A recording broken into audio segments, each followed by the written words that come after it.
Wednesdays We Read. I'm Hannah. I'm Laura. And we are two best friends who do a deep dive into a new book series, one book at a time. Right now we are ba-dum-bum in the year of the Dresden. Covering chapters 17 through 32 of the Dresden Files. I was going to say the end, and then I was guilty. just like, stop. What are you doing?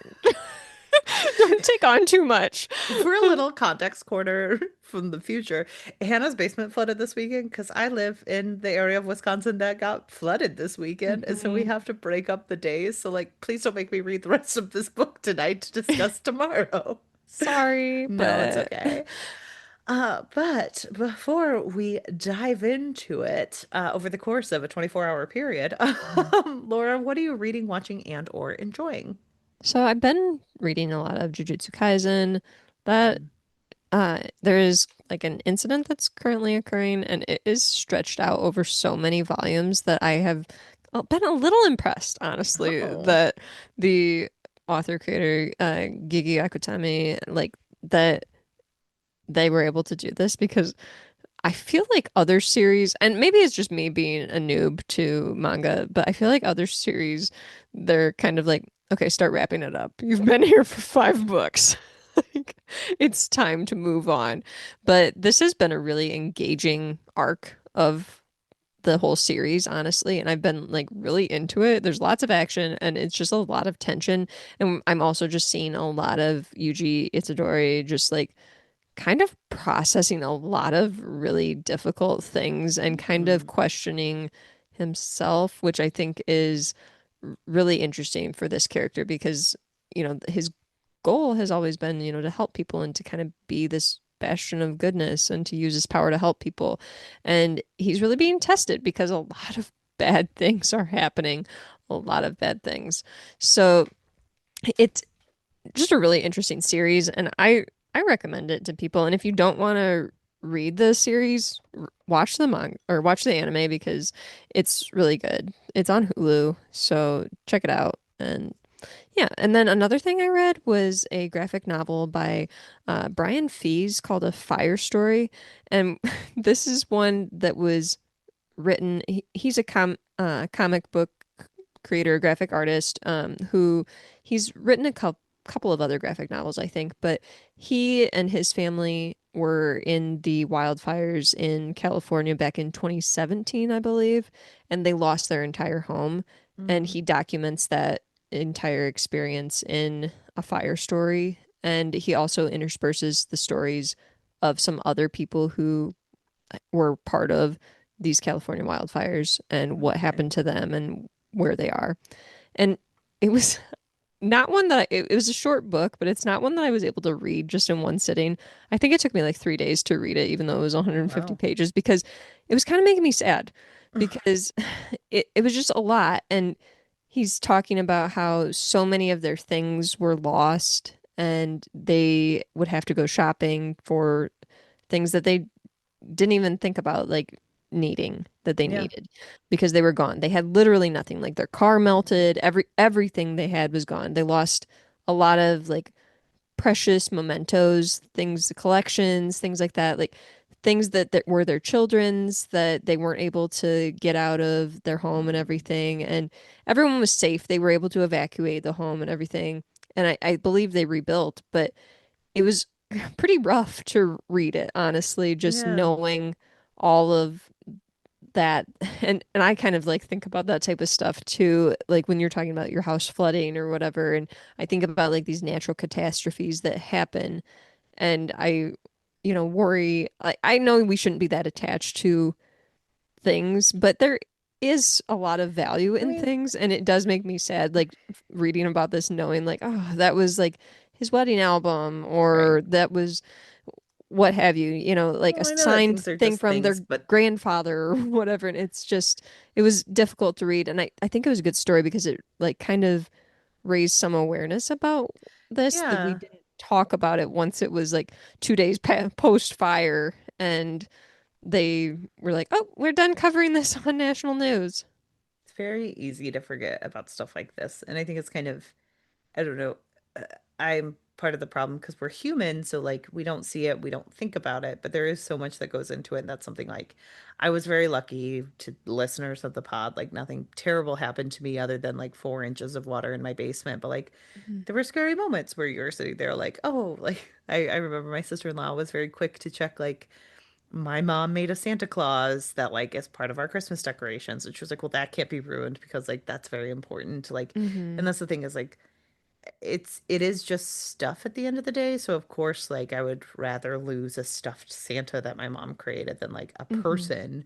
Absolutely, yeah. But it means something because it's a memory of her and like Yeah. things have memories. And I think that that's the important part that Mhm. people sometimes can forget about. And like Yeah. it's deeply personal. And I think that that's why it's harder to think Mhm. about in a higher like threshold because we're not thinking about the deeply personal moments of the people. So, Mhm. Yeah, it was a good read, and I like I said, I think I just found it difficult because I was taking a lot of it personally, where I yeah. was just like, "Oh, this would be so rough."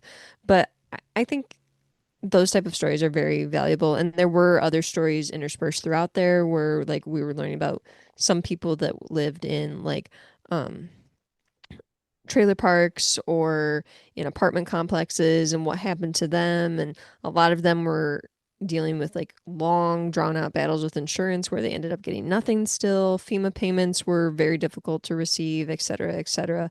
So it was a good book from the standpoint of like highlighting a lot of different experiences in a short amount of pages. And I think that, these are the type of stories that we don't see as much of. We see on TV, or hear about on social media, like all the horrific stuff for the amount of time that people are willing to remain interested.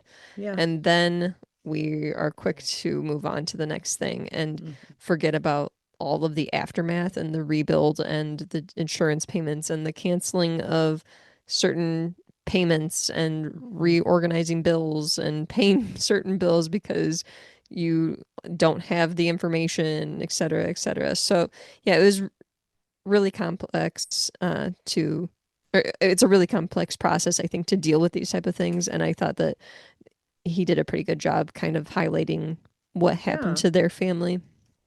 And then I listened to Catalyst, a Rogue One novel by James Luceno. It was okay. It was okay. Oh no. It Okay. was okay. I mean, it's like a prequel to Rogue One where we're following like Galen Erso and Orson Krennic and like their relationship and kind of like getting some like before the scenes of Rogue One, like what happened with the Urso family, and Jin is just like a little tot. So it was just okay. I Okay. I don't know. I didn't think there was like tons of action, and I think I was expecting more to happen, and it just like Hmm. wasn't. It was very much just kind of like a so and so is playing this political game and this person is doing this, and I'm like, I just don't care about these people arguing. I just really don't care that much. I thought this would be much more like Rogue One. So, yeah, it was a little bit disappointing, but I don't know. It was just fine. I didn't hate it, but I didn't love it. I think I maybe had too high of expectations for it. And Hmm. then I watched a lot of Taskmaster over the weekend. So much Taskmaster. So I'm through. So I watched season 19, and then now I've gone back and I've watched one, two, three, and four. One is just I always think about the watermelon task in season one. The watermelon Like, task? I'm yeah, trying where to they remember which one that is. that was one where they just had to like walk run in and eat as much watermelon as they Oh, possibly could, and the yeah, and woman he like walks in smashes the watermelon on the immediately floor. on the floor. Like, what did you think you were gonna do And there? she was like, what was going through your mind? And he was like, I thought the structural integrity of a watermelon was much He thought it was gonna be a lot harder, and it just wasn't. and he just like smashes it and it just goes into pieces. So uh I do think it's interesting though, like some of the people that I think will win tasks, like Greg never really aligns with, I shouldn't say never. He often he just doesn't goes align rogue. with what I think should be happening, where I'm like, oh, you should have given him that. Come on. Or like, I think I'm trying to remember which season it is. I think it's season 4 that I've gotten through where Lolly like makes this heart. It's like use this cake and make the most beautiful destroy it the most beautifully or something. And she makes this Oh like yeah. beautiful heart on the wall, and he gives her like fourth place. And he gives somebody else who just like chops the cake up really sloppily second place. I'm like, no, she actually followed the rules there. Come on now, Greg. He likes I think that that's always it's always really interesting because you are kind of learning about Greg through all of this because Hmm. he'll just randomly be like, I'm charmed. Like, or he'll be like, I don't know if you guys know, but there's like one season we were watching a best of the other night where they were talking about something with like someone brought in a laminator for like the best Uh-huh. stationery, and you found out that Greg is super into stationery, and she was like, I'm into stationery, and so I brought in the thing that all people who are into stationery are into it. He's like, I know what it is. And they said laminator at the same time.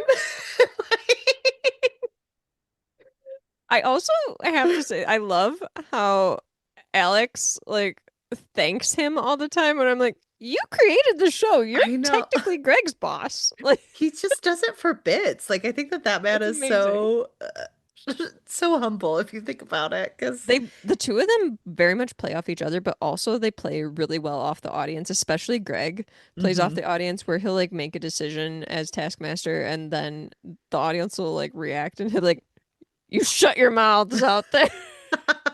And I just adore that. That It's is so good. hilarious to me. But yeah, Uh, I don't always agree with his choices. I don't think he always makes the best choices on some of these tasks, but I do find the show just like very comforting. And I was talking about so this with easy. you that I was having a rough weekend and I watched just a lot of Taskmaster and I was like, I think it's helping. No, I think it's healing just me. it's so fun to watch people just do simple like there's something very beautiful about it, that it's just like a bunch of comedians Hmm. trying their best, and like they all go on the record of like, you always think it's going to be easier than it actually is, and then you're Yeah. in the moment and you're caught up, um and you're in a really crappy house because they've gone on the record that that house is so disgusting. Well, now they're And at the point too where they can't buy it and it's yeah, become like part of the Taskmaster lore. So they're yes, renting it because it's like for ridiculously so much expensive. money. Yeah, they're Yeah, renting it for a lot of money and it's ridiculously expensive to buy it. So they're just like kind of stuck there is yes. the thing. So So I do weird. think they could potentially just move and be like, we're moving, and that's happening. But Yeah, it like might they, happen. I yeah, mean, build a similar place if they get big enough or something. at some point you're just spending enough money that you could probably just rebuild it Hmm. somewhere else. But it is Hannah, I have funny. to ask, what are there like a specific cast member or season that you like best or that I should get to quickly? I I'm almost just have gonna go to. in order watching all of them, I honestly. I do think. think going in order is the best. Like that's what Hmm. we did, and it just kind of brings a lot of joy. There are certain moments that I think it's more moments that I love. So like Hmm. season two, the poor potato with Joe Wilkinson where he's like begging for the points and they like all Hmm. vote that he shouldn't get them. I'm like, that was so devastating. Like when you're watching it, or I like really the like that one where they had to make up nursery rhymes. and Catherine was like one of the only like she was someone who would sometimes get The on my dirty nerves, tooth. but sometimes would be incredibly charming. Yeah. Like, there was a moment She where she has like the almost weird thing of like, I'm a woman in comedy, so I'm really struggling. And it's like, okay, you're doing fine. You're a beautiful white woman in comedy. yes, and but like season three, I'm looking through it so I can remember like all the different things, like all the different people, because it's hard to remember. So Um, Paul Chaudry was very hilarious to me. I think I kind of yes, like the person who's very much just like kind of a little bit awkward and yes, like doesn't always connect with yes.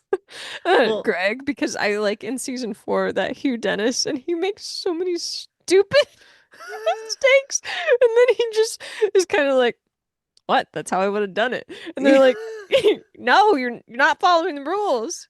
And he just doesn't care. Yeah, I think that that's like it's always certain things that charm me. So like season three, I'm like looking back through the cast, and Paul and I to this day, will go, what shoes? Because they have that video where she's like, where one of them is a wizard or something, and he's like blinking Uh-huh. his eyes and her shoes come off, and she's like, where's my shoes? And he goes, what shoes? And like that's just something that we say to each That's other Rob quite Beckett, often. correct? Yeah, Rob That says it. Beckett.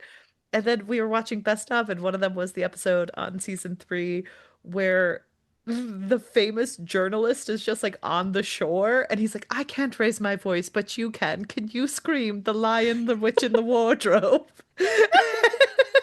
That was Al, I think, wasn't Yeah, it? it was. And he And just that gives was him a also the list. season where Dave cheated so many times, and then they'd be like, "Did you cheat?" And he'd be like, "No, no, mate, I didn't cheat." And then they were like, "Well, let's pull up the video." And And he he like absolutely obviously cheated. cheated. Yes.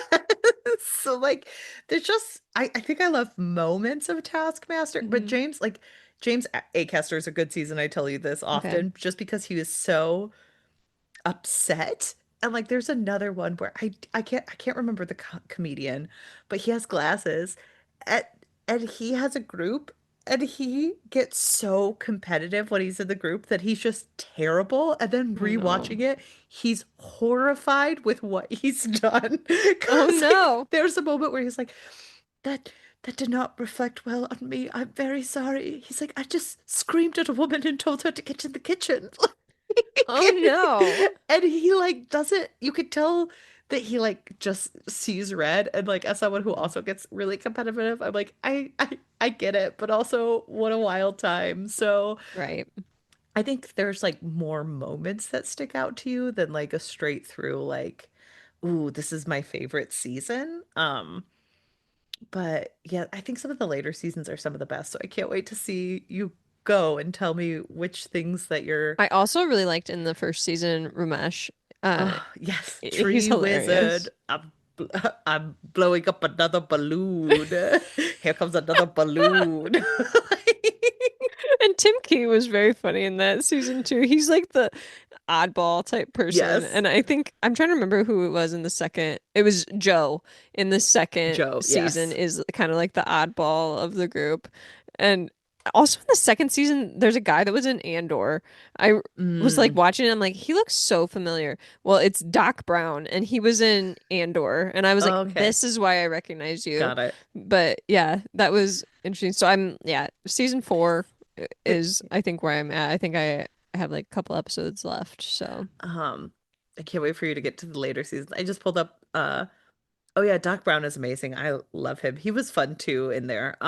he was the one that did the really fun rap where Yes. it was the nursery rhyme rap. But actually, all of those nursery rhyme ones were very funny, except for Joe's was just absolutely awful, where Wasn't he it like like did not get deranged? Old Like, MacDonald had a farm, and they're like, yeah. you got the song completely wrong, mate. Like that's not how it goes. And he was like, what song are we talking about? Because Greg starts to say it, and he that was an excellent ad lib to it, a great joke to just not act like you No. totally biffed it on the song.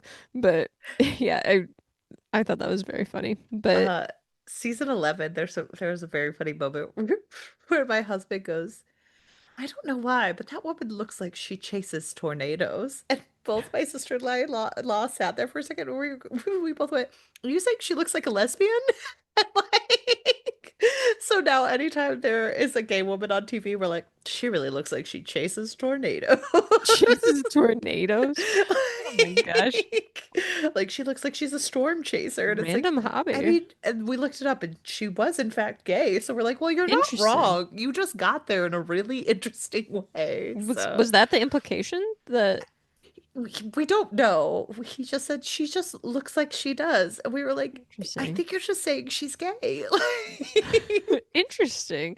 I So don't know that I would associate those two things even, but or even know what a tornado chaser looks like. I know. Well, we had just been watching Twisters recently. So Oh, I think got you. in his mind, he was like, she looks like rough around the edges and like she could. Got you. And I think she's Australian, if I remember. Or she's from New Zealand, maybe. And she Hmm. like has like very big, like poofy hair. And it like she does look like she probably dates women. Like it's not he's not Uh-huh. wrong, but it was just a weird, a weird trip to get there. Interesting. So now you guys I have a fun little way to say someone looks yeah. gay. She looks like she chases tornadoes.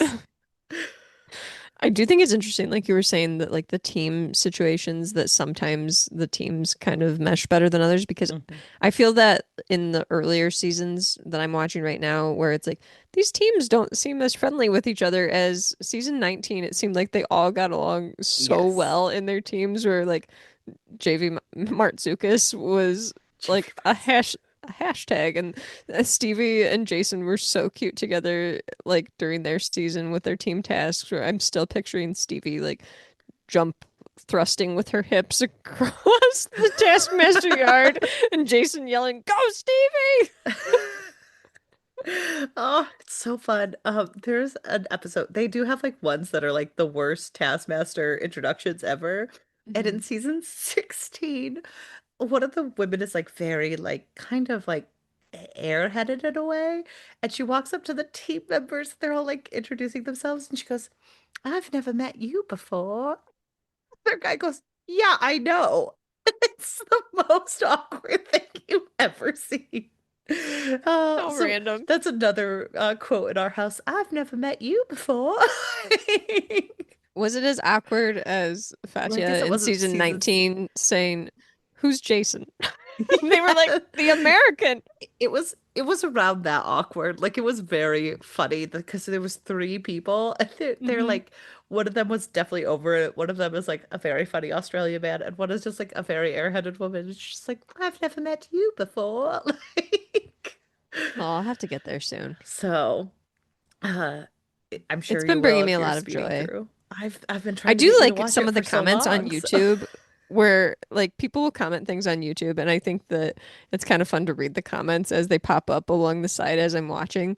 But some people have like questioned like other people watching and like who do you th like which comedians would you like to join the cast of Taskmaster? Mm, And some people have said like it would be fun to have an American on each season, one American yeah.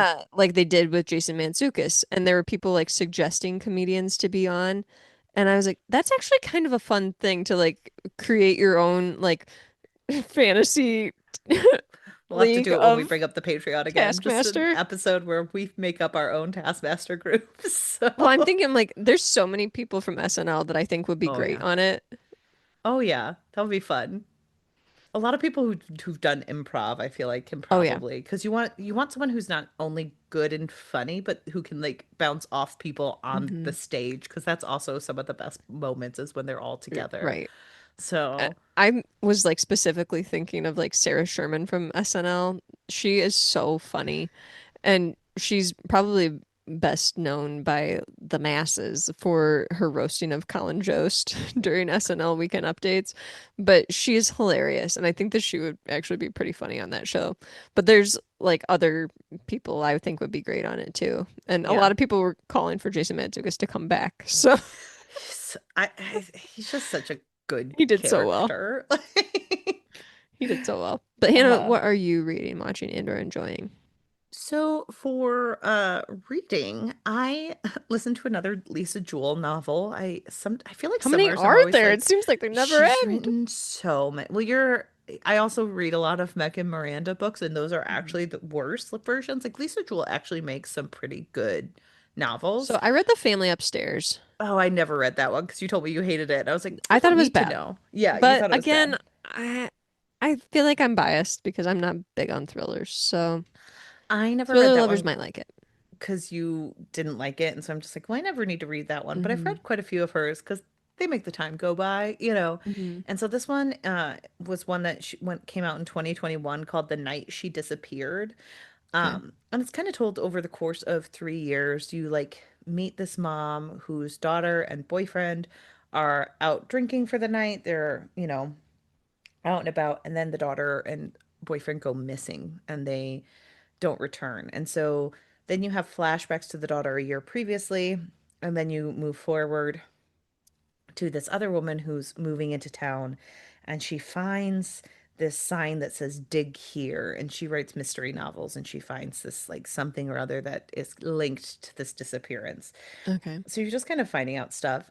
There I would say this book was fine. I gave it 3 stars. I enjoyed it. I would say like the ending is there's just certain things about thrillers that I've noticed where they're always just jumping on to the next fad in horror and they're Hmm. all just stealing from each other. So like something will Hmm. get really big for saying something about society and then you read a bunch of thrillers like 2 years later that go into it. So Yeah. 2021 was very much like rich people are the problem all along. And I'm like, well, yes, that's true, but like it's lots of things have been said about that in these thriller books, and I don't think Lisa Jewell was that effective of like creating something So are you different. saying, is this a comment, Hannah, on the evolution of white women and their understanding of societal issues Pretty that we are much like following thrillers? And we no, I so think well, I think thrillers follow us. I think that like thrillers are I specifically was created. thinking that maybe, like white women are learning from thrillers and then developing. I think I usually think it's the opposite. Like I think something Okay. happens in society that women learn about, and then all these thrillers are like, well, we are going towards women as an audience, so we have to write about what they're interested in at the moment as white women. And so it didn't I liked the mystery part of it. I thought it was weird to have this like person who's like coming in later, but she's a mystery novelist, so it kind of Hmm. makes sense that she's kind of a busybody. Um, but I think just the end really got to me where I was like, oh, I guess this is what happened, but weird, you know. So it was fine. I wouldn't say it's the best book in the world. I wouldn't say it was the worst book in the world. It Sure. passed the time, and I read another book for my year-end Sure. goals. But then on the other end of things, I also listened to The Undertaking of Heart and Mercy by Megan Bannon. This is an audiobook that I listened to that's incredibly cute. It's a romance.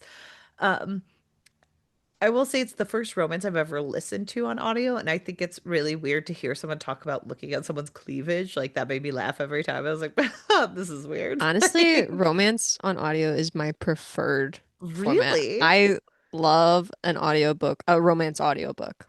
Okay, because I'm usually not. I usually read like romance books because they're so The breezy. physical So, copies, yeah. yeah, there was one where he was like, "Oh, he wished," because this is like enemies to lovers kind of thing, and he's like, "Oh, he wished her cleavage didn't look that good," and I was like, like I just laughed every time. I don't know why.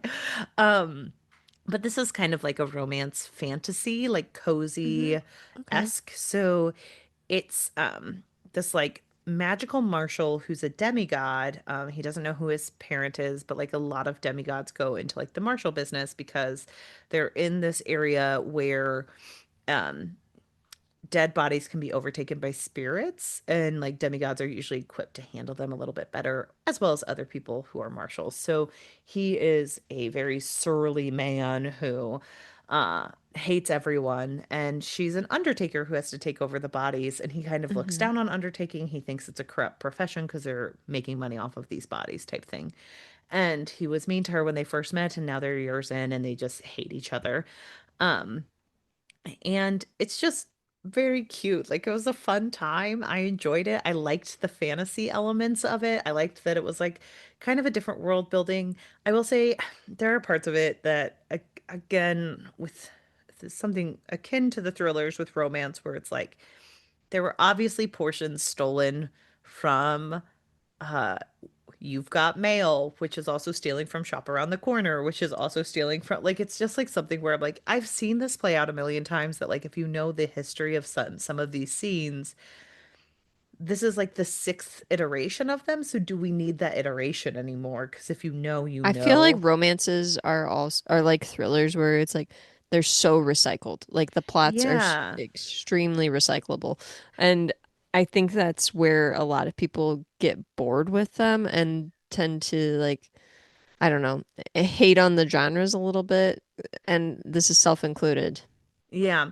Well, and I think like I really liked the elements of this novel that weren't about that, but there was a Mhm. scene like there's a famous scene in You've Got Mail. I'll ruin this one part of the book that is also from the Shop Around the Corner, that is also from the original book that it was written in, where these two people are secret pen pals and then they Mhm. meet and the man always knows that they're pen pals during this scene and he goes Mhm. into it and he really is mean to the other person. Like he's horribly mean. He Mhm. cuts them down, he makes them cry, and that's the scene. If you've seen it happen a couple of times, I'm like, I know all the beats to this and it Yeah. doesn't feel new. So like I don't know why I'm reading this Mhm. again. I've seen this happen Right. multiple times. Like there's a musical about it, there's an original movie about it. There's just so many Mm-hmm. different things. So like that, and of course like in the movies they're always reading like Pride and Prejudice, so then you had to have this new version of Pride and Prejudice, and it's just like I did, Mm-hmm. if you pulled the scene out it would have been fine. Like he could have stood her up, he could have, but like you decided to do Shop Around the Corner. um so that was the only thing that really irked me about this book, because the rest of it was really cute. I had a good Mm-hmm. time. She did a very effective job of like actual enemies to lovers where they detested each other, and it wasn't like, well, we just never really spoke, you know. Sure. And then when they start getting to know each other, it like also makes sense. Um, You're making me want to dive into a romance right now. Like you're kind of just like making me feel it. Honestly, I pick it up. I think it's on Hoopla, so you might have it on Hoopla. And so okay. check it out. I liked it. There are like other books. There's three in the series, and I'll probably read the next Mm-hmm. one. Or no, you know what? It wasn't on Hoopla, but it was on Libby, and there was no wait. Okay. So, um, I really liked this. I thought like I said, like it was fun to read more of a romance with fantasy elements Yeah. that wasn't like romantasy. This was just like Right, right, a right. romance that had fantasy elements, I would say. So, Mm-hmm. um, I thought the world building was good. There's cute stuff. I will say like there were certain parts that were really effective because I did get really frustrated for her because she's someone who does a lot for her family, and they all Mm-hmm. think that they know what's best for her. And there's moments where like she's trying to tell them, but no one's actually listening. They're just like Sure. reiterating what they think she wants. And they're like, it's Mm-hmm. time to move on with your life. And she's getting really frustrated. And then you're in that character's head. So like some stuff blows up, and then she feels like she has the need to apologize. I'm like, yeah, but your family should also probably be apologizing more because they've been silencing you for Right. months, and like you've been doing this for so many people, and like that's just so complicated. So, Mm-hmm. um, it was a good time. I enjoyed it a lot. I can't wait to read the next one, which I found out is about like two marshals in the book series who are like older and Mm-hmm. one of them's widowed. So it's like a later in life romance, which I also think is very cute. Mm-hmm. So, um, yeah, highly recommend. It's a good time. I don't regret reading it. So, uh, and then for watching, I haven't been watching very much. Double feature recently was Big Fish, which is a wild movie. Oh, yeah. Yeah, that's a movie that I watched as a child, and I don't think I particularly liked it, but I was weirdly fascinated by it. And so, yeah. I made my husband watch that, what was it, a year or two ago? And I remember that I had also seen it previously. And then when I was watching it with him again, I was like, this movie somehow like exited my brain and I remembered this fondly. And now I'm watching it thinking, wow, there's a lot of weird things that happen here. I remember being weirdly obsessed with it, and I think like that's what we're both getting at was Because there's it's like like a they go to weird. this like town and everything. And that's like, I think you I've, remember the bizarre things that are like quirky and not the yes, bizarre things that are weird. Like, yes, because there were so many moments where it's like, oh, I forgot about the Siamese twin like plot yes. line. And we'd be watching it and I was like, oh, I forgot about this storyline. I don't know why, but all of it was just weird. And it's really weird to watch like in 2025 where like Mhm. that man stalks that girl to marry him and it's uncomfortable. And he Yeah. literally like is sending her love messages at school, and it's supposed to be like, oh well, he just loved me so much, and I'm like, no, I No, think that that's no, creepy. Like, creepy, creepy, so creepy. don't do that, Ewan McGregor. That's just awful. But yeah, we It's watched also that. weird knowing more. Okay, I'll stop. No, well, go ahead, what were you But gonna say? doesn't he have a wife who is much younger than him? Oh, maybe, probably, I don't know, it's Hollywood, I'm looking usually it up. that's what happens. um but yeah, that's a weird movie. And we watched it because I remember being fascinated by it, but I don't think I loved it. I think I thought it was weird at the time. So, um, Yeah, his wife is 14 years younger than him. okay. Also weird in that movie, there's a lot of like, you just need to understand your dad. And that dad kind of seems like it's a bad hang. He did a speech about himself at his son's Yeah. wedding. Like, that's rude and not good. And so I didn't really care for them coming together later in life because it Mm-hmm. feels like the dad didn't learn his lesson about like maybe the connection your son is looking for is like honest conversations. And it's kind of like, Mm-hmm. no, because your dad is a storyteller, you should forgive all of his wrongdoings. And it's like Tim Burton. go to therapy.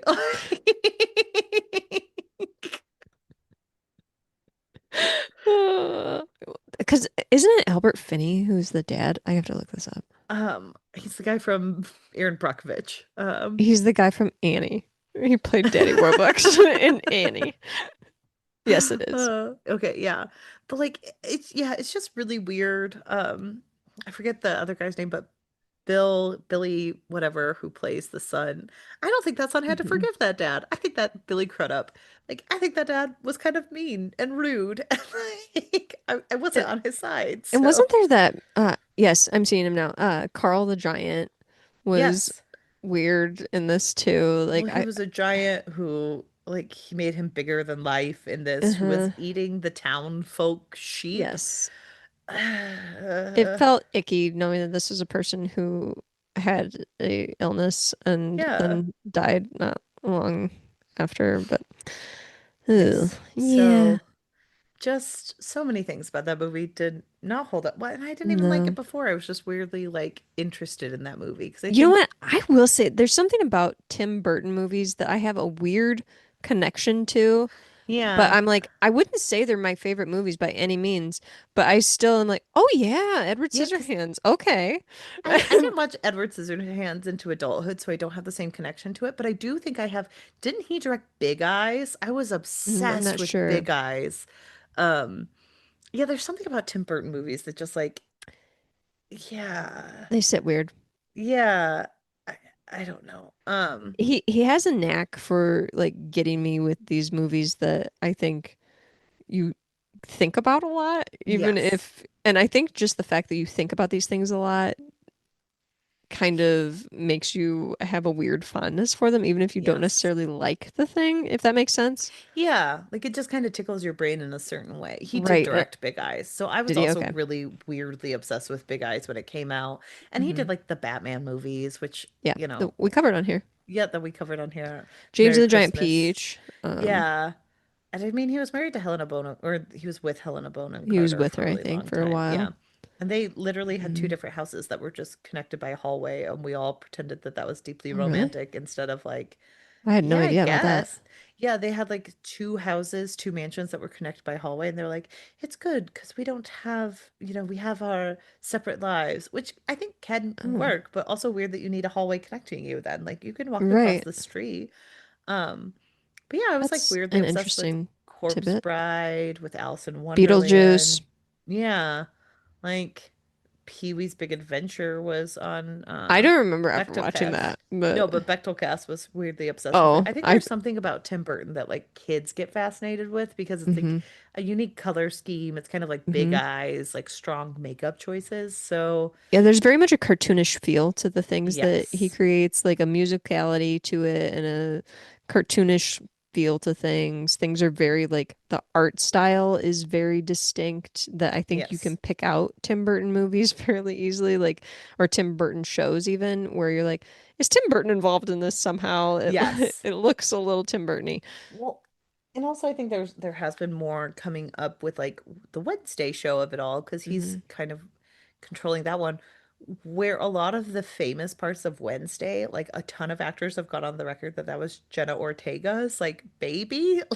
Oh, Like, really? and there has been some discussions of that of like how effective is Tim Burton and how effective is sometimes his casting of like Right. interesting individuals where he has an idea but they can kind of pull through because like the big thing that a lot of actors were talking about with Wednesday, I started watching it as well. I've only on Hmm. episode one though, so we're not going to talk about it this week. But is like in season one of the show was her dance moves, and she was like hiding from Hmm. choreographers so she could do it herself. And the original script was like everyone starts dancing like Wednesday, but then like no one had learned her choreography, so it was just Yeah. like a bunch of people having fun, but then her doing her own thing, and it just worked better with the story. Right. And she's like gone on the record that like she's changed her dialogue. She's done all these Hmm. things. So like I think he has an interesting style, but I sometimes wonder about the execution because like you and Hmm. I said, Big Fish is kind of wild execution if you think Yeah. about it. And like It is interesting though from the standpoint of like him having an eye to pick out certain actors and actresses that mhm, do have that unique creative style in that way. If he's able to get people like Jenna Ortega that know how to Mhm. do those type of things. Like that's a lot of talent, and to be able to Yeah. find people like that is really hard to do, I would think. Yeah. And so I think he is very talented, but I don't, yeah, I'm not, You I'm can, two not, things can be true. You can be yeah. very talented and you can also be kind of a dirtbag. And it sounds like that's the I don't, case for him. yeah, I don't know if we know much about him, but like, yeah, it sounds like sometimes, I mean, I I mean, think Big Fish I is think very you much, told me that he had said some things in regard to Wednesday season one that were not the greatest. So, I can't remember that far back, but I'm I, sure I well, did. So, I think it was in regards to why he didn't cast any people of color, and he was like, "They're oh, not my vibe. it's not the aesthetic. That's not Like the that vibe was, I'm going for." And it's he like, does have "Oh, that's ick." one black woman who, yeah, but he has said he has gone on the record that he doesn't always hire black people because it's not the Hmm. aesthetic. And it's like, um, black people can wear black and white too. Right, It's actually not that hard. And right. like, um, yes, you are right. I forgot about that. Thank you for reminding Yeah, me. I think you were the one that told me about it Yes. when I had watched Wednesday, season one. But But yeah, yeah. I do think he is kind of drawn to interesting people like that too, that I think are quite talented and unique. Hmm. So It's just he needs to find some with a little bit of melanin. So, yeah, um, but yeah, so watch Big Fish, and then we watched part of Shanghai Noon, which was a movie I loved growing up with Jackie I've Chan never and seen it. Owen Wilson. Don't watch it. It's Okay, terrible. I didn't okay. realize it was so bad. It was something I watched consistently when it came out, but I think I was 9 when it came Hmm. out. So, you know how there's certain movies that you're like, this is the best thing ever. And I'm like, well, I had just 2 years before that been watching Three Ninjas on repeat, so maybe my Hmm. taste wasn't the best. Like, It's kind Shank, of eye-opening, honestly, to like look like there are times when people will mention movies and I'm like, "Oh, that's a great movie." And then I'll go watch it now 20 years later for the second time and I'm like, "Oh my gosh, I can't believe I liked this." yes, Shanghai Noon was definitely one of those. Also, like a really weird movie to watch because like Owen Wilson's like 23 in that movie, Hmm. playing opposite Jackie Chan, who's like deep into his 40s. So it's just like a really Sure. weird, like the jokes are a little bit weirder when you're an Yeah. adult and you realize like, well, that's an adult man and a guy figuring it out. Yeah. Um, and then Lucy Liu's in it as a potential love interest for Jackie Chan, which is also a Hmm. choice. Um, because she is like how much younger than him? Um, she's like 15 years younger than him. So that's Okay. weird. Like there's just a lot of it that doesn't Hmm. make a lot of sense. Yeah, it was a bad movie and I fell asleep during it and I didn't care to watch the rest of it. So, uh that's pretty much it for me right now. I haven't been watching very much. I started Wednesday, but I haven't gotten very far into it. Although I will say Shanghai Noon has Walton Goggins in it, which was a jump scare for me. So He is in so many things. yeah, he plays like the antagonist, and I was like, Walton Goggins, Okay. what are you doing here? Um, I watched Vice Principals and I have also watched Righteous Gemstones on Max, HBO Max, and he's in both of those in yeah, very vastly different roles. And I'm like, you know what? He has range. he's just versatile. Uh, yeah. I did start watching Life in Pieces, which is very funny to me because that's an easy Okay. show to watch if you want something easy because it's just like the entire premise of the show is like life happens in little moments. And so you just Hmm. get 4 random storylines each episode that kind of interconnect, but not Hmm. really. Which probably made it very easy to film. But it has Tom Hanks's son in it and Colin Hanks. Colin Hanks, and then it has the woman who played Fawn Moscato on New Girl. And Oh, gosh. I know I who you're think, talking about. yes, I can't remember her name, but I'm pulling up the cast right now. I realize Zoe Lister-Jones, I realize I think I'm one of her biggest fans because I love that woman so deeply. She's such a funny character. Her line readings on shows is so good. Like for 2 days, she's married to Colin Hanks on the show. And there's like a moment where one of the siblings is like, "Oh, I gave our other brother money because he needs money right now." And she was Uh-huh. like, did Greg give him money? And she goes, no, he says you won't let him. And she goes, what else does Greg say I don't let him do? And she goes, wear all overalls, buy a stormtrooper costume, and like a third thing. And she goes, well, one of them is true, but two of them should be. And it's the best line reading I've ever heard. And I just kept thinking about it for days. So they're very funny. It's very good. I mean, it's like it's an easy TV show that is a Sure. sitcom, so it's not like the best show you're ever gonna watch. But yeah, and I think it got canceled prematurely, so I do think it kind of ends on a cliffhanger, which stinks. Sadness. But um, they also had like they have pretty good ch child actors who are like realistic for children, except for like Okay. a little girl who's a little bit wise beyond her years, but there's like a recent episode where she gets in trouble for saying bad words and she's just like it's just her thoughts the entire like scene Hmm. where she's like I'm gonna write down every bad word I know. Farts. Like Amazing. and then she draws a tree over it so her mom can't tell. Yeah, and she she gets her grandpa to buy her a cell phone in one of the episodes, and she's walking across the kitchen and the phone keeps buzzing and she goes, "Oops, I had some beans for lunch or something." And it keeps buzzing and the mom goes, "Crop dust in the whole kitchen." So that's it's an easy show, good to watch if you need something to pass the time with. Actually, there's a lot of episodes of that. I'm surprised. Yeah, I think there were 4 seasons, but the Yeah, there's fourth four season only had seasons. 13 episodes, so that was the Yeah, one that kind of got like cut off. cliffhangered a little bit. Mhm. Um, but I yeah, feel like I anytime I come across a show and they have more than 10 episodes in a season, I'm like, wow, this is like a huge boon. yep. Uh, and Diane Wiest is in that show, so yeah, they have good Mhm. actors on that one. So James Brolin is in it. Oh my gosh. like yeah, they just have really good people. Tom Sadowski is in it. He's a pretty good Wow. actor. And I recommended it to Laura because I know like in the future there are episodes that has an adoption storyline that doesn't end in a pregnancy. So Cool, cool.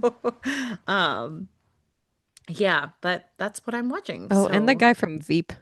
that's Congressman that's Furlong. Tom Sadowski. I think he's the one from Veep. No, no, no. It's Oh, Dan Bachtal. oh, okay. He plays Congressman Furlong in Veep. Got it. Yeah, but I've just been watching Life in Pieces randomly. Um, Cool. yeah. Oh yeah, he's the husband on it. He plays the husband of the wife or of the sister on that show. Um, but yeah. All right, shall we dive into it? Let's do it. Ba-dum-bum, ba-dum-bum. We come back to Harry in the hospital with Murph, and he's entering hospital rooms and putting people in danger. But also, like, at the same time, defending minors and Yeah, like protecting their rights. Like, he is protecting their rights later in the section. He does say children have rights, which very kind take, I but guess, he from does it in Harry. the most annoying way possible. And I How don't many know if it's times? just because Murph's ex is involved or what. There's definitely a pissing contest going on, and it's annoying. But Harry does like do a soul gaze with one of the children. Um, Well, I thought he tried to look away and then he still like locks in with him, doesn't yeah. he? Yeah, he does kind of be like, it wasn't my intention, but it happened. Just like, ew. But he sees that her psyche looks awful. Like it looks like it's been Hmm. ripped to shreds. Something has happened to her. But he doesn't see it on Pell, who does confirm that like he was attacked by hammer Hmm. hands, which I think is a very, very funny monster to say you were attacked by. Like out of everyone, it's like you have Scarecrow, It you have this, reminds and me then of you just something that have we would have hammer in hands. anime, like a demon from anime. You know what I Yes, mean? Where I can see it actually being like, actually, a lot of this gives me vibes of anime, like that's with these fair. photophages Splattercon. where things are very much like, Well, kind of, I don't know, a little demon-esque. literally in this section, Danny gets away by being like, I climbed a ladder.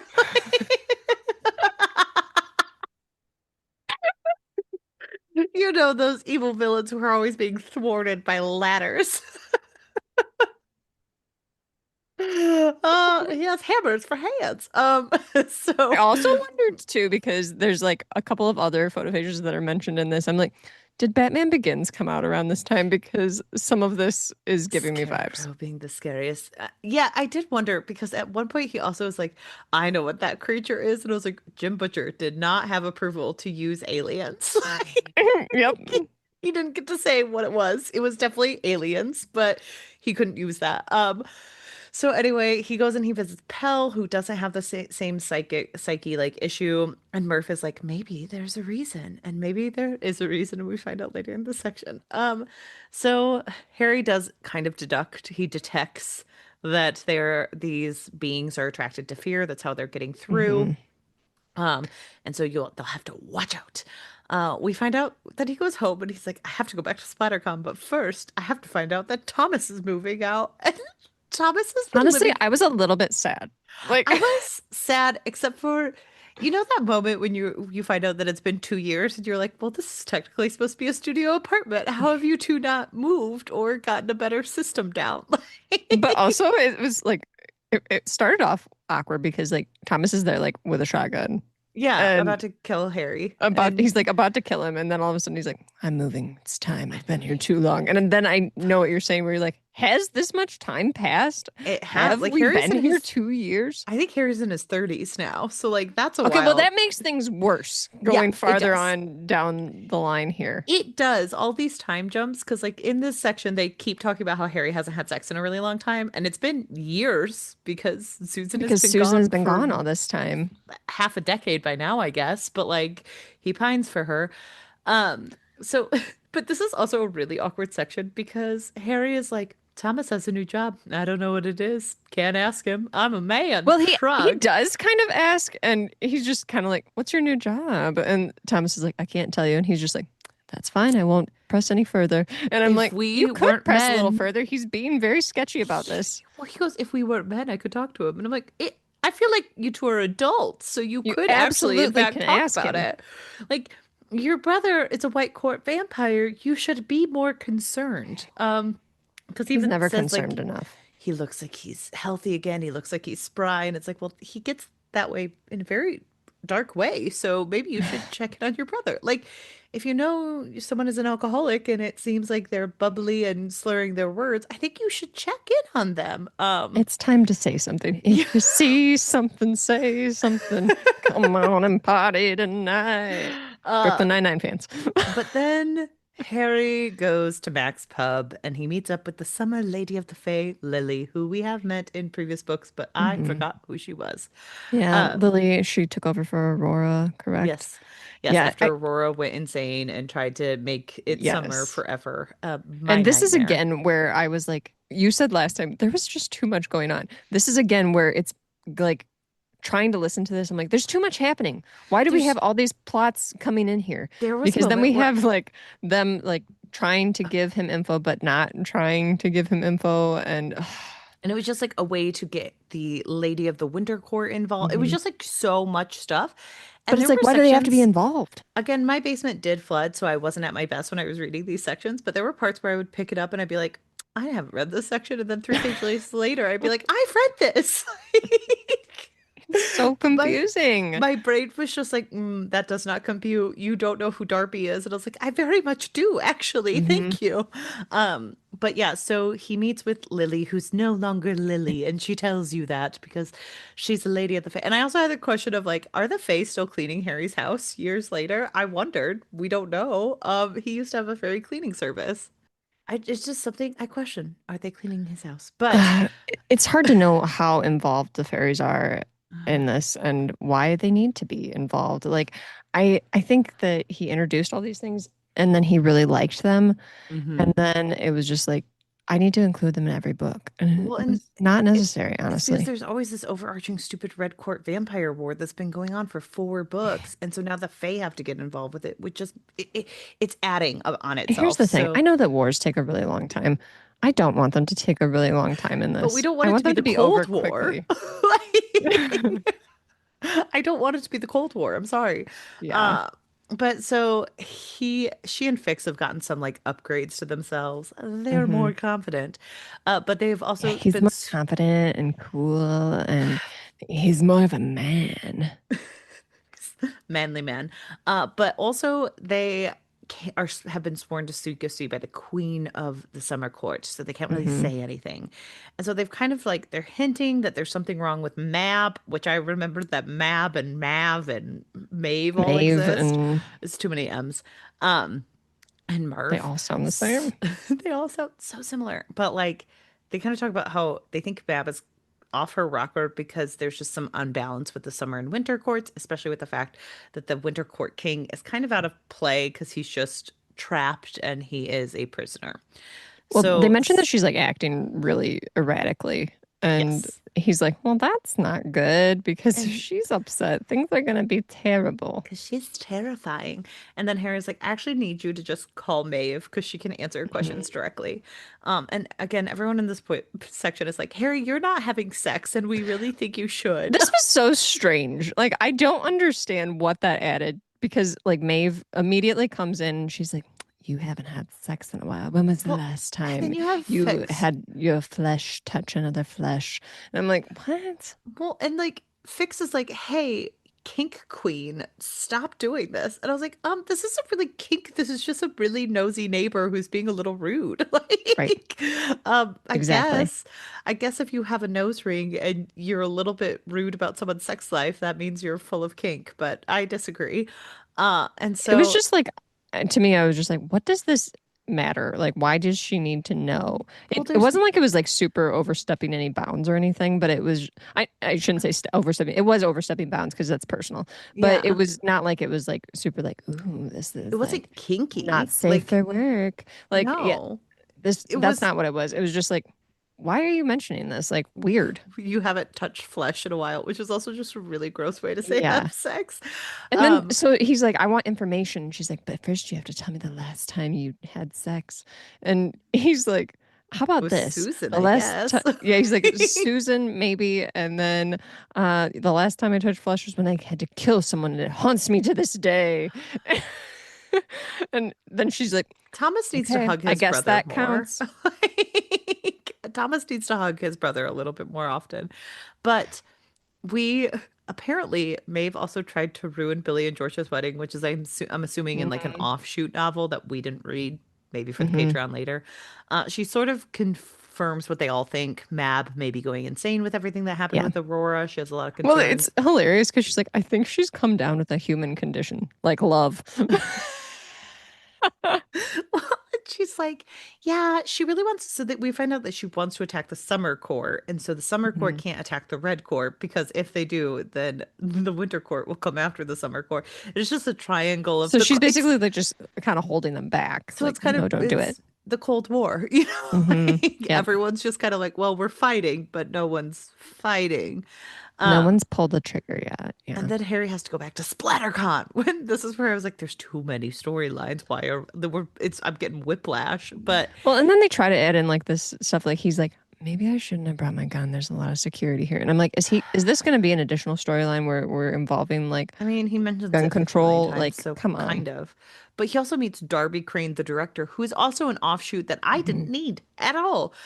Because I Harry, mean, he becomes somewhat important. I know, but Darby is like really weird, and Harry Hmm. becomes super aggro with him because they find out who Harry is, and he's immediately making threats to him, and Harry Well, has and he's no also idea. flirting hardcore with Karen, which is a no-no in front of Harry. Well, And it's just like he just kind of like feels off because he does know that he's a wizard right away. And then yes, he Harry can believes like in sense that wizards. there's this like magical presence to him, but he doesn't know for sure what he is. Yes. And so then I'm reading thinking, obviously vampire because why? That's what Why? that's It's what always Butcher vampire. does. He loves Well, but vampires. I hate them, so it's got to be that. this was the section I reread twice, and I honestly couldn't glean what it was about at all because, like, all of a sudden, even Murphy is confused, and she's like, "What just happened?" And Hannah was like, "I agree. What just happened?" And Harry literally goes, "I don't know," and it's just like, So what? Darby is like this horror director, and like they see him and they like try to follow him, and Because they then want to he like question goes him. Yeah, because they want to question him about what happened. And so he like starts moving through the crowd quickly and tries to get in the elevator, and then Harry like fuegos it or something to stop it. Yes, And this is it. whatever, I he read it does twice. something to it. And then immediately his lawyer is there and he's like, Named "You can't Lucius question this Glau. man." And Glau is like super like defensive, like overly defensive. And then Crane has to be like, it's fine. I'm actually hitting on this hot cop and I want to take her out. And then Dresden's just like, I hate you immediately. Yeah. And he like threatens him and like it's really weird. He goes, I don't think your real name is Darby. And I was like, I'm sorry, I think a creepy little man could be named Darby very easily. Who Like, makes up the name Darby? Who makes up the name Lucius? Like those are their names. I know. But Harry starts putting Play-Doh around the convention center. He uses this for some world building where he's like, it's thermatological connections and it's really I important did like for this part actually because he like explains that he's making like an energy web. yes. And And he's like, then he also explains like the role that colors play in spells. And I thought that was pretty cool. but he also points out that it means something to him. And so it's actually Hmm. what the wizard intends that is the most Yeah. important because, like, if he didn't believe in it, it probably wouldn't be as effective. But he thinks color matters. So, like, Plato, he's someone who's into his astrological signs, is pretty much Hmm. what it comes down to. And I so do he, think like that type of stuff I'm like really into where I'm like more of this Jim Butcher and less yes, of like weird aggression over people flirting. and vampires. Less Uh, vampires. So many. And then Ugh. he gets this like nice little moment, but we have one of the convention people who comes running and she's like, Dresden, they are doing illegal things to Molly She's like, Carpenter and illegally Molly's in questioning her. trouble. I And know. so he's like, you know what? I'm calling Susan's replacement at the I arcane. I literally said Harry gets Susan's replacement reporter to come help him get Molly out of trouble. And then I put in parentheses, she can't be hot because Murph is there. Exactly. And she's But not hot, but she's got like glasses and well, she's a so little like obviously not chubby hot. woman, and it's just like, Mhm. why? Why? And she's also like Asian, and I was like, why? Why? Just And like, why dark are hair all because of that these can things never be happening? attractive. And she's kind of someone who like who like calls out the government for their failures to Yeah. help people in general, which like fair enough Hmm. in 2025. Um, but she decides to help Harry, and so Harry breaks into the interrogation, which it is an interrogation It because she has is. said she's not allowed. They say she's not allowed to leave. They say she Hmm. has questions, and Harry points out like, "Hey, this is illegal because A, if she's not allowed to leave, then she's under arrest, and you haven't arrested Hmm. her, you haven't read her rights, so you're violating so many things." But again, And he does it in a very annoying way where he's like, "Oh yeah, did you read her rights? Oh, is she just being held here?" And oh that's my what annoys gosh. me about it. Yeah. So, And he also calls out that like she's underage, so they're mhm. literally violating so many laws because you do need Yeah. an adult present when there is a minor being questioned by the police. Um, so it's just Green being the worst cop I mean, ever. Agent Rick is there too. Yes, and Murph's ex-husband is there, who's being the good cop. And then, like, Harry's like, hey, I called her parents because this is illegal. So, like, you need to Hmm. discontinue until her mom gets here and she's free to leave. And Green is like, if you do this again, I'll arrest you for obstruction of justice. And it's Yeah. like, you can't you were doing an illegal thing. And Harry Hmm. made sure, and like, they almost arrest Harry Hmm. until Susan's replacement bursts in and she's like, I'd like to know all about this.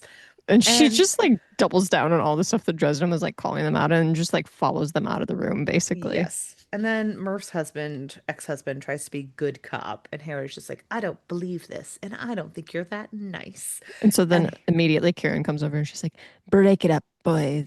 I'm not ready to be in a relationship unless it's with uh, Harry. and they all kind of head out for the night. And then Harry Hmm. and Murph get a hotel room. But that's not actually what it is because Murph doesn't stay there. So She they have immediately this leaves. they have this huge buildup where he's like, let's get a room. And then they're like, we've never had a hotel room together. And it's like, well, you don't It's have one so weird now. because she's like, I've been thinking a lot about us, even though I Since you didn't want mentioned to it in the admit it. car 36 hours ago. But then there's a moment where she's like, how long have you been thinking about us? And he's like, since last Halloween. Since And then Halloween. they like talk weirdly about like removal of pants. And I'm like, he is still thinking about this from that rescue From, mission a couple books mhm. ago where she lost her pants. Like, oh, good Well, Lord. he saw her in a different light because he saw her panties. It's literally on our logo. But then So, she does make up a good or not make up. She does come up with a good point where she's like, "What happens if Susan returns? Are you gonna just drop me?" And he's like, "Probably not right away." Well, she has like the most adult of conversations, which is like, hey, we've been friends for years, so this wouldn't be just jumping into a casual thing for both of us because neither one of us is very interested in casual with Hmm. each other. And do you want kids then? Because like that's a Right. serious thought for me, and I'm in And my he immediately 30s. starts like picturing what their kids would look like, But also which being like, I can't be a father. They would be wizards. and then she's like, I tried being with somebody in the same t line of work before, and it obviously didn't work out. So I don't know about this. And he's like, this is somewhat different. We're not really doing the exact same thing. We're just working right next to You each guys other. are And I say constantly fuego a working lot. together. Yeah, like you guys are constantly working together. You are partners for all intents and purposes. But she kind of is like, okay, well, like you still are very much in love with Susan. You seem hung Hmm. up on your ex. I want this to be serious, and I don't think you can give me that. So, like, this isn't gonna happen. And Yeah. Harry's just like, God, I love being a wizard. And I'm like, actually, I think you're just a shitty boyfriend. That's actually all Here's this the thing. is. He wants to blame it on being a wizard, and it's like, no, that's not the problem. No. I think you and I don't like Harry when he's up. Like, I think we our favorite books have been Harry at his most depressed. I mean, yes, Yeah. because it's a lot easier to relate to him. Like right now, Mhm. when he's like all high on himself and like trying to hook up with new girlfriends, I'm like, no, Yeah. slow your roll. And so then they go into the hotel room. Harry starts getting ready, and he asks Murph to go to Pell's theater to like see what's going on. And when she leaves, he brings Bob out, and Bob's like, Hmm. I was listening to the whole thing, Harry, and you've got a lot of work to do. He's like, you're never going to get laid. And then Ugh. Bob does what Bob does best, which is he's like, hey, this is what's going on in the book. And he's like, someone Yeah. could be summoning demons or they could be sending them. And He they're also like sending mentions them, this veil that they need to put up. yes, because through like the Fey land, like they think they're Hmm. coming through the fairyland. And there's a veil that needs to come up so that they can walk through. So like summoning is a lot easier Yeah. because you're present there, but sending means that they're dealing with someone who is much more powerful. Right. And And then the then worst section occurs where Molly shows up with a Molly bag and shows she's up like and crying and immediately needs to needs to take a shower. shower. Yeah, I mean, I get it. She has been up all night. They do point that out. Like, she hasn't slept. She hasn't, like, she looks But the terrible. So problem she, is that Bob becomes a total creep, and then so does yes, Dresden because they're both immediately thinking about like Bob's like you this should get in the naked shower with her. teenager. Yes, they're immediately thinking about the naked teenager, and like Dresden like makes a comment about like oh well even if she does have an amazing rack, and I'm like Well, I will throw up. and also there are moments where if you read this, Harry goes, even if she wanted to, I wouldn't like it's he words it really weirdly, which isn't like, He's hey, like she's a oh teenager and that's disgusting. It's Michael will like be really mad. even if she wanted to, I would never do that when she's in this like it's such a weird way that he phrases it where I'm like, I'm sorry. When I see a 17-year-old as a woman in my 30s, I don't think, well, even if he wanted to, I wouldn't. I would think, no, I don't want to. Like, you don't need to caveat that with her willingness as a participant. Well, and then he Um, also like so Lashia like sees him in the mirror or whatever and is like, and she's you changed her know, hair to red Bob because has a has point. too many blondes. Oh my Like, gosh. She's like, Bob has a point because even Molly's boyfriend looks like you, Harry, so she's clearly interested. And then Dresden's like, you know what? That's true. She is kind of interested in me. Well, maybe I should make this happen. And I'm like throwing up this entire time because I'm like, well, is this a glimmer of what's to come that he's going to hook these two up? well, again, I think he doesn't necessarily want it to happen, but he just has like a weird thing of like, well, I know she might like me, but like that's just mixed signals and and I can't believe she would like a guy like me. And it's like, Hmm. it's yes, actually, 17-year-olds often get crushes on older people. It's Right. very normal. It's weird how you're talking about it. Right. Like, it's just gross. And so It then just makes me so nervous though that this is like a glimmer of like what's to come where like Butcher's I going to have the two I of them don't become think a love interest, you know I what I mean? don't And then think it's going to that'll be like, happen. I But hope not. I hope not as well. But then Charity shows up with Father Fort Hill, and of Why course, is like, Spotted Fort Hill there? Because divine intervention, Laura. Because he's the lawyer. He has a law degree. Um, Why?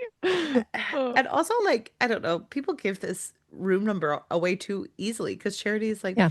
have you seen my daughter? So I'm like, you don't know she's here. What's happening? And then, of Hmm. course, Molly walks out in a towel with her hair up, and Charity And she's like punches barely Dresden. covered. And then Harry's like, nothing happened in Father Fort Hill's like, I believe you, Harry. I believe you, but Charity is insane. That's pretty much what he says. And it's just like, Hmm. well, I'm sorry, the Charity character is so hysterical in the way Butcher writes her I that it's know. annoying because a lot of the And stuff here's the she's doing thing. is This like is a way woman off the wall. who was forced to name her child after a man she hates. Yes. Like, and I'm sorry, her husband is constantly gone and she's taking care of the kids. And Hmm. Harry, like, points out to Molly, like, she doesn't mean to treat you like a child. She just knows the dangers of the world. Oh, So she wants to keep you yeah. young for as long as possible. And it's like, He's maybe playing terrible therapist with she her. has horrible PTSD from having a shit husband. I'm Right. so sorry. Like there are so many things you could do for charity, but Hmm. like Butcher just makes her the worst. And it's Yeah. unfortunate because she could be a very dynamic character, but by the time we learned anything about her, she's been awful Yeah. every time she's on the page. Sorry, I digress. No, I Um completely agree. but Harry did light a bunch of candles to keep people protected so that they could be Hmm. notified when something bad is happening. One is for Murph to carry around, and one is for Rollins to carry around.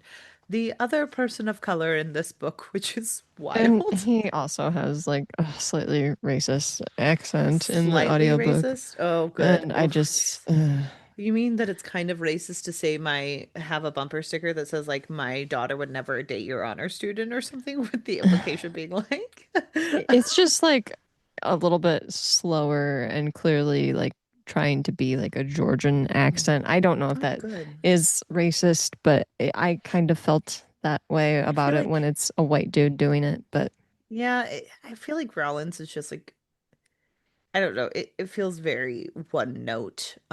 At least he's not this is another character bad. where I was like, I don't know that we needed the addition of him, honestly. Yeah, except he gets shot in the foot, which is also like he's supposed to be this very capable Hmm. cop that Harry likes, but also he's immediately Harry's sidekick in all Yeah. of these adventures. It's just very strange.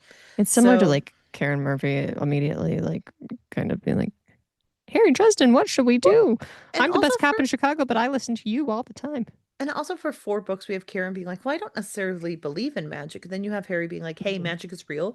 And he's immediately with Rollins, like, magic is real. And I was like, okay, so you told one person your secret, so you now have to tell everyone your secret. What's Hmm. happening?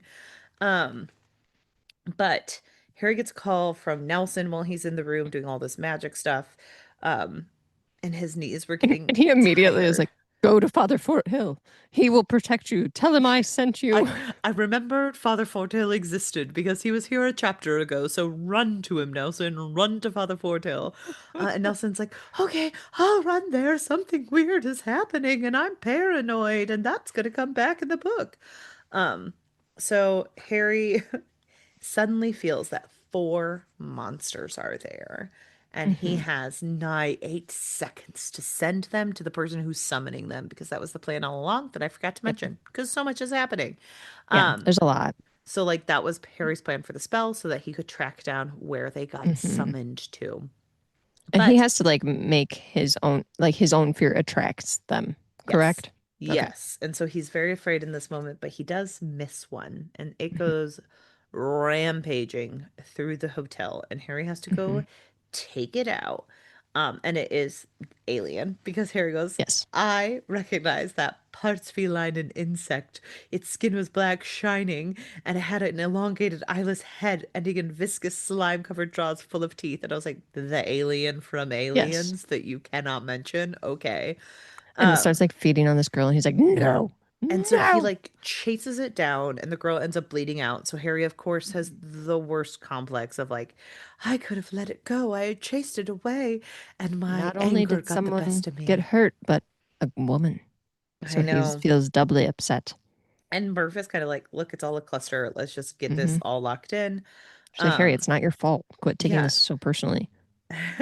She's like, where's the bad guy? And Harry's like, he's fine. He's just like awful. And then he he decide it's just very confusing because there's just a lot happening.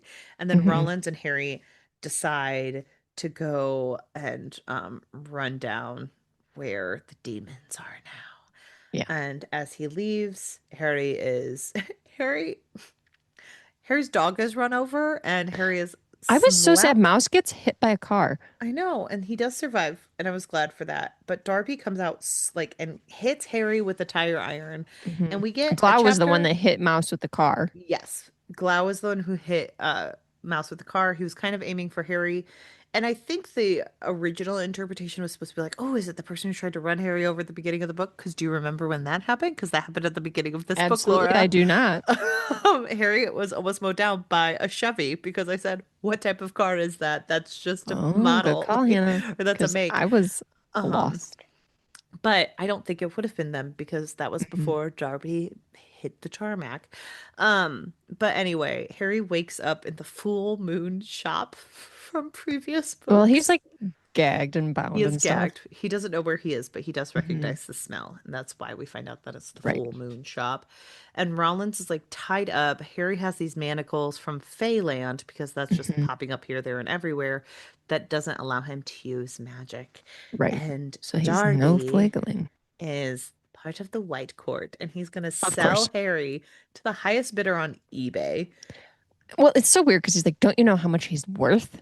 And I'm like, "Why were you Because included in this book? I Just don't to understand this chapter specifically. This has no point in the novel no?" other than like to mention that the Red Court vampire who like Harry killed one of them and now the Red Court vampiress is after him because he killed this guy. Hmm. It doesn't make sense. It's just a little fun ditty that Look, Butcher decided to is this put the in. chapter where like Thomas shows back up, or are we not there yet? We are there, but Harry first has to talk to Lucille, and he agrees to let her help him. And they Okay. develop a plan where Harry has to slowly make his hand lose tension and slip out of Yes. the manacle. And then So he breaks it basically because it's like he mangled in he this breaks process. half of it, but he still can't use his magic. And then comes an action Hmm. scene where he's running away from guns and getting Rowlands out. And Harry remembers from Full Moon, because you know I didn't, that there's a hole in the back of the shop and he uses it to get Yes. out. And they fight each other. And as Harry is trying to run and about to lose everything, even with the fallen angel on him, which is something he does mention, Thomas comes in and saves the day. And Mouse is Yeah, alive. because he'd like felt somebody following him, Yes. And he finds out that it's Thomas. right? He had felt somebody following him, and it was Yes. Thomas. Yes, it was Thomas, or at least we think it's Thomas. The only information we know is Thomas has been Hmm. following him recently. And Thomas kind of mentions that he did it because he doesn't want the White Court to know that he's helping Harry. But we also Right. find out that Darby's name is something else. I don't remember. And I didn't. Oh, Madrigal. His name is Madrigal is Madrigal his name. because there's not enough M names, Laura. So you have to have Madrigal. It's like all the big bads in this have to have like a single word name because we have Scarecrow, we have Hammerhands, we have Madrigal. So, Yeah. And so Madrigal is Thomas's cousin. And they have mhm, this stand down where we found out that Madrigal feeds off fear. And mhm. so he Kind of like a loves, worst case scenario, Colin Robinson. or Thomas just for fear. Oh, true. Yes. I forgot that's what Thomas does. He feeds off love Yeah, and I forgot sex. that's what Thomas was. Oh, So he feeds off fear, which is why he's a horror director, which I actually think mhm. is funny. But, It's like, actually pretty clever. yeah, he makes horror films and he scares people and then he feeds off Hmm. them. That's pretty effective storytelling. But Thomas is like, I will murder you. And Magical is like, you wouldn't, we're family. And it's just like this weird unknown secret that like Thomas and Harry are brothers. And so they can't tell Magical. Um, Hmm. but Madrigal, Well, because they're trying to protect each other. yes, but Madrigal agrees to leave town and help Harry if Harry doesn't kill him. And so they figure out that like Madrigal Hmm. was supposed to be the fall guy here. He was just kind of lured here for all the fear. And then whoever's doing this was just going to blame him. And then he goes to ask a question, and all of a sudden, Glau, who was on the other side of the car because Harry beat him up hard because of him hitting Mouse, gets decapitated and limbs Mhm. thrown everywhere. He's just Yeah. dismembered, and he's dismembered by Scarecrow, which we have been talking Mhm. about. And this Scarecrow is really big and it's really bad, and Harry can't take it out with his Fuegoing and Hellfire, Mhm. which he should not be using because it leaves him open to the shield, but he does. Um, and they end up like it's just this very complicated scene where the Scarecrow will go after Rollins if Harry isn't in line, but if Harry is fearful and nearby, then it will go after him immediately. But Thomas like runs, gets the car with Rollins, and they run away at a breakneck speed. And they're Well, because just Rollins gets hurt pretty bad. yes, he does. Um, and they go on this like huge high-speed chase. The Scarecrow isn't good at turning around. Um, and they get away from the Scarecrow. But they come upon a house that has been destroyed. And whose place is it, So they're Michael's? following the destruction, but during this time, we also have Thomas admitting that he is feeding again. And in Yeah. the last book, when he was supposed to show up to help Harry in the final battle, I forgot he was supposed to be there. Hmm. Apparently, in the last book, we had that Fae who came and was the hunter, and Thomas joined the hunt, and he Hmm. liked it because he's a bad guy. And Harry just has this moment of like, well, I don't know what my brother is doing, and I don't know if he's feeding on people or what he's doing as someone who joined the hunt, but I love him, so I just won't ask questions. And I'm like, It's like, no, you can ask "Y- questions. It's you're, okay. that's, you know what? We should call out our friends when they're doing damaging things Hmm. to themselves sometimes. Like, It's that's okay to okay. ask. Um, Ugh. but they get Rollins the help he needs, and then Harry, it follows this destruction and where they went, and it is the Carpenter house. Dun dun dun. And so Harry goes in. He finds Daniel, who is the one who escaped the Hammer Hands by climbing a ladder, which Yeah. And is so funny. he's like, there's a safe room on the second floor. And I'm My like, the dad second floor? installed it because he's really absent. And he said that he and Molly were the ones who were trying to fight them off and, Hmm. do all these He's like, we things. were trying So to like lead them away from all the 12 other kids. And I'm like, oh from the God. 5 million children who don't have a dad. And so Harry goes and he opens the safe room, which doesn't feel very secure because all He he has doesn't to do, immediately open it. Like he says, it's me, Harry Dresden. And Charity's like, prove it's you. And he's like, it's me. Come on. well, I then don't she's need to like, prove it. bleed. And so he has And to then he's bleed, like, apparently. well, fair enough, because there's been a lot of things that have been trying to impersonate other things. But also, they call it a safe room, and it doesn't seem to have like any, like, he's like, oh, there is some It's type just of like a shield. sliding closet But closet it's like door. he feels like the shield of the angels, but like, he doesn't, Oh it's yeah, a that's right, sliding because door. they're like, oh, Raphael, Saint Raphael Raphael himself has protected like us. some kind of involvement in this. I'm like, Yeah. okay, really? So then he takes him to Father Forehill, even though Daniel's literally bleeding out. I know. And he sees someone sleeping over on the cot, and he's like, "Is that Molly's boyfriend?" Because Molly was Mhm. taken by all these evil creatures. Yeah, right. Um, and Father Forehill's like, "Yeah, it is." And he's like, "Let's not tell Charity." And I'm like, "Well, they're in the same freaking room, so she might notice." Um, and then Harry has to talk to Father Forthill, and he admits that he sent the monsters there. And Father Forthill is like, "You're a complicated man, but you're okay." Oh, and But you're still a good person, Harry. Don't Harry trouble feels yourself. touched by this because Lachelle is literally inside him, and he was afraid about Hmm. walking on holy ground. Um, but they talk about Daniel and how Molly helped fight him off, and there was the Reaper, there was Scarecrow, and there was Hammer Hands and all that Hmm. rot. So Harry walks away and falls asleep for all of 5 minutes, and then Right. he's like, I can't sleep any longer. um and then something falls into place because he realizes that Nelson also has a damaged psyche, and he walks Uh-oh. up to Charity and he goes, how long? And she goes, how long what? He goes, how long has it been since you used your magic? And this is the big reveal. And I had a moment where I was Uh, like, I didn't see this. I thought Molly had been the one conjuring them. I didn't mhm. foresee she's a wizard too. You're a wizard, Right. Molly. You're a Uh, wizard, Molly. and then I thought, well, we just saw a Korean child get murdered at the beginning. So of course that was in furtherance of a white girl's plot. So like I mean, it it obviously should makes have, sense as to why there's so much hatred of Charity yes. via via or directed towards Dresden. Yes, because we find out that Charity has magic, and Hmm. she had joined this cult of wizards who Yes. didn't have any approval from the White Court. That she had had run-ins with the White Court before, and it was an awful experience where that wizard kind of went insane, and Michael Hmm. was the one who saved her, and she covered up the fact that she had magic when she met Michael, and she just kind of let it continue on. Hmm. But then when Because, you know, that's Molly's always the best case scenario to just like hide really important things about yourself. conceal, don't feel, don't let it Don't let it show. show.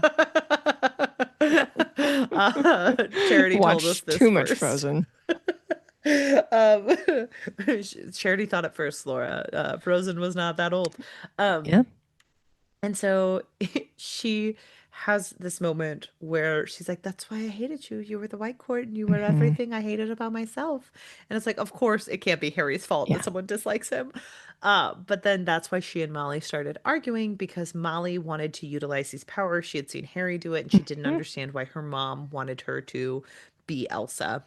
Um, and and Harry realizes that like she has been kind of conjuring these things, or she's been drawing them to her, but it doesn't mean that she's Hmm. actually conjuring them. But the thing she has been doing is messing with people's minds, which is, again, Yes. the child from the beginning did that. But she's doing it for the greater good because she's getting people to get off drugs. Sorry, Why? it's not funny, but It is also funny because it's like weirdly like a way for Butcher to work in these like very 2000s-esque moments where it's like, hey, we just watched a really important episode right there, and we want to take a moment to talk to you about drug use. it's just the dare bears or the dare lion sitting in the background going like I did The have more a you know. the more you know. I had a moment where all I could think about was like the this is your mind on drugs with the frying egg. Yes. But so she can use mind control because she was doing it to get people off drugs. But also, I still think that that's a violation. Like these people's psyches are Yes. permanently damaged because of what she did. And I know she didn't know that, but I also think that like you controlling other people and using mind control to get them off drugs is Hmm. also not a very good option. You should be a good Correct. support system for your friends, not get into that little mind and try to fix it for them. Um, or date the person who you mind controlled. I think that also is a big no-no. Yeah. You kind of just took away that option for yourself. But she's also a fall person for this because they were attracted to her. So Harry doesn't think that she was the one summoning them, but because she was having all this fear and all these things, it They're fed just off like of her and naturally they drawn were, to her. yes.